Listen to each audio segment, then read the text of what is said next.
Hello welcome to our channel. இன்றைக்கி நம்ம எங்கே போயிட்டு இருக்கோம் அப்படின்னா ரியாத் கேலரி மால் அப்படின்ற ஒரு மாலுக்கு தான் போயிட்டு இருக்கோம். போகிற வழியில் டிராஃபிக் ரூல்ஸ் பீப்புள்ஸ் எந்த அளவுக்கு ஒபே பண்ணுறாங்க, பில்டிங்ஸோட colours and heights and then மெட்ரோவுடைய டிசைன்ஸ், மெட்ரோவுடைய ஹைட்டு இதெல்லாம் பார்க்குறதுக்கு ரொம்ப நல்லா இருந்தது. எனக்கு ரொம்ப அட்ராக்ட் பண்ணது இந்த விஷயம்லாம். அண்ட் தென் மாலுக்கு நியர் போக போக மாலோடைய அட்மாஸ்பியர் எனக்கு இன்னும் பெரிய க்யூரியாசிட்டியே வர ஆரம்பிச்சிது. என்னென்னா எப்போவுமே ஒரு அழகான பிளேஸ் பார்க்கும்போது யார் ஓனர், எவ்வளோ செலவு பண்ணியிருப்பாங்க அப்படின்ற ஒரு க்யூரியாசிட்டி ஆட்டோமேட்டிக்காக வந்துடும்.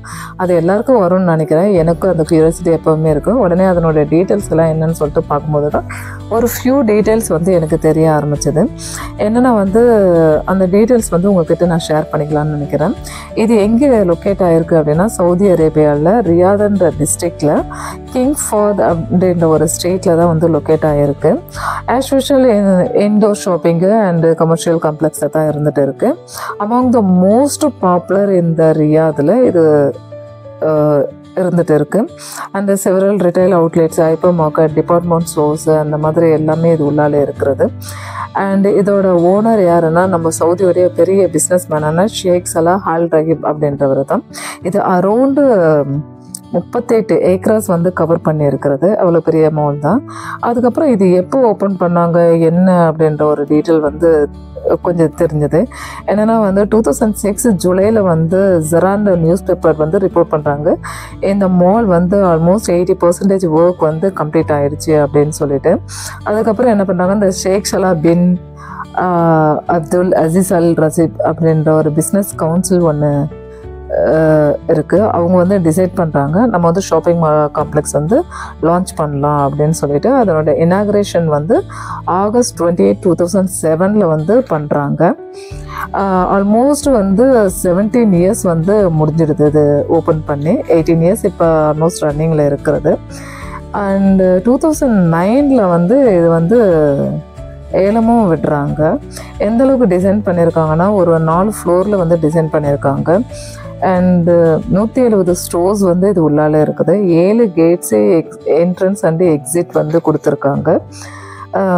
ரொம்ப அழகாக இருந்தது. நாங்கள் ஆல்மோஸ்ட் ஒரு 7:30க்கு தான் அங்கே ரீச் ஆனோம். நாங்கள் போகும்போது கார் பார்க்கிங்கெல்லாம் ஓரளவுக்கு தான் ஃபுல் இருந்தது. என்ட்ரன்ஸ் ஆகிட்டு கொஞ்சம் நேரம் போக போக பார்த்தா அவ்வளோ க்ரௌடு, செம்ம க்ரௌடு இருந்தது. ஆஸ் யூஷுவல் நம்ம எங்கே போனாலும் என்ன பண்ணுவோம், ஒரு மெமரிக்காக ஃபோட்டோஸ், வீடியோஸ் அந்த மாதிரிலாம் எடுக்க ஸ்டார்ட் பண்ணிடுறோம். நாங்களும் ஆல்மோஸ்ட் அந்த மாதிரி தான் எல்லாம் பண்ணிகிட்டு இருந்தோம். நாங்கன்னு இல்லை, எல்லாருமே அங்கே தான் பண்ணிட்டாங்க. அந்த வியூஸ் எல்லாம் அவ்வளோ அழகாக இருந்தது. வாட்டர் ஃப்ளோஸ் எல்லாம் செம்மையாக இருந்தது, கலர் கலராக கொடுத்துருந்தாங்க. ஹோட்டல்ஸ் நிறைய இருந்தது. அந்த லொக்கேட்டட் நம்ம மேலே இருந்தோ கீழே இருந்தோ எந்த பொசிஷனில் பார்த்தாலும் அவ்வளோ அழகாக இருந்தது. ஈவன் தட் எல்லாமே அவ்வளோ பார்க்குறதுக்கு அழகாக இருந்தது. பீப்புள்ஸோட க்ரௌடு ரொம்ப நல்லா இருந்தது. அண்ட் தென் அந்த சவுண்டு ஒரு மாதிரி ரொம்ப நல்லா இருந்தது. எப்பவுமே சவுண்டு ஒரு மாதிரி இரிட்டேஷனாக இருக்கும். பட் இங்கே அந்த ஃபீலே எல்லாம் அவ்வளோ அழகாக இருந்தது.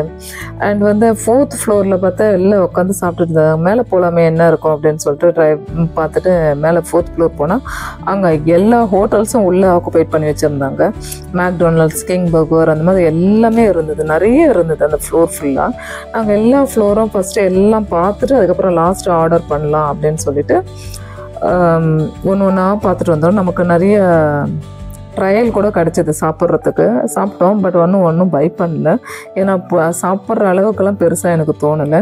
சரி எல்லாம் சுற்றி பார்த்துட்டு வந்ததுக்கு அப்புறமா லாஸ்ட்டாக ஃபைனலாக ஒரு cheese burger and chicken burger 2 order பண்ணோம். அதோட கோம்போவும் இருந்தது. அது அதோட கதை ஒன்றும் பெரிய கதை. என்னென்னா உட்காரத்துக்கு டேபிள் எங்கன்னா கிடைக்குமான்னு பார்த்தா லாஸ்ட் வரைக்கும் எங்களால் ஒரு 10-15 நிமிஷம் ட்ரை பண்ணியாச்சு, வெயிட் பண்ணியாச்சு. இதுக்கு மேலே இருந்தால் இது ஆறி போனால் நல்லா இருக்காது அப்படின்னு சொல்லிட்டு நேராக கார் பார்க்கிங் வந்துச்சு. ஆல்மோஸ்ட் 3 hours 3.5 hours ஓவர் ஆகிடுது. ஸோ நேராக கார் பார்க்கிங் வந்துட்டு காரில் உட்காந்து நாங்கள் 2 பேரும் அழகாக உட்காந்து சாப்பிட்டாச்சு. சாப்பிட்டுட்டு கொஞ்சம் நேரம் உட்காந்துட்டு நாங்கள் வண்டி எடுத்துகிட்டு கிளம்பியாச்சு.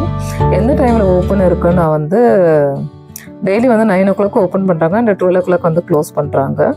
ஃப்ரைடே இங்கே லீவு. ஸோ ஃப்ரைடேவுடைய டைம் டேபிள் மட்டும் சேஞ்ச் ஆகிருக்கு.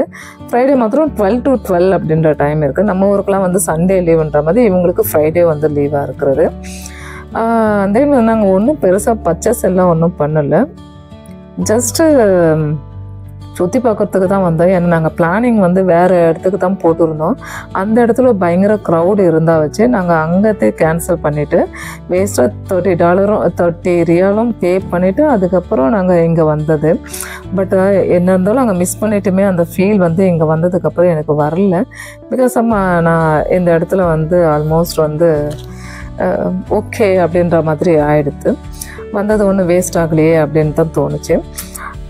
தென் வந்து நாங்களும் வந்து ஆல்மோஸ்ட் வந்து 12 ஆயிடுச்சு. அண்டு வீட்டுக்கு கிளம்பலாமேன்னு டிசைட் பண்ணிட்டு நாங்களும் கிளம்பி எடுத்து okay bye take care. Next வீடியோவில் மீட் பண்ணலாம் ஒரு புது எக்ஸ்பீரியன்ஸோடு. மறக்காமல் சப்ஸ்கிரைப் பண்ணிடுங்க.